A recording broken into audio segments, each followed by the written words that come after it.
kiume. Nikuchemusha tu na anikule nikikunywa mpaka hiyo supu. Bibi yangu atarudi. Nguvu za kiume lazima nitapata. Ikapo. Hii ni makende ya nyoka. Hiyo nyoka nilitoa makende ikatii. Lazima hii mwaka watatii. Ni aje bro? Hebu kwanza ngota. Kwa sawa? Kwani wewe unafanya biashara gani? Si nilikwambia leo asubuhi tunaamkia nini kibarua hapa kwa kina nini? Ile kazi. Kwani umefanya nini? Kwanza ni jana nilienda kwa mganga. Unajua bibi yangu alienda.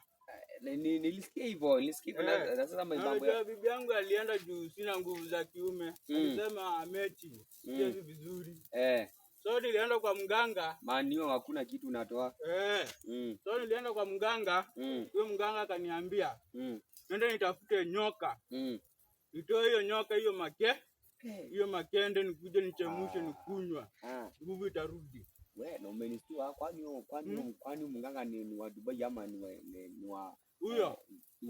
Maana huyo ametoka TZ. Nilienda TZ. Hiyo ni mkali. Maana hiyo na nyoka yenye iko na nini? Makende.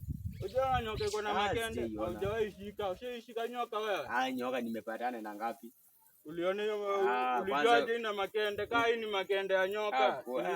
Hiyo mganga anaonekana yeye ni hatari bwana. Ama ni wa Jupiter ama ni wa dunia gani? Huyo alitoka TZ aliniambia makende hii ya nyoka inakuwa na nguvu extra. Narudisha nguvu. Unapata naenda round kaa 10. Badisia hiyo na nyoka ambayo iko na makende. Umenistua? Hata hiyo kazi ilikuwa nakuitia ni kama sitakuitia.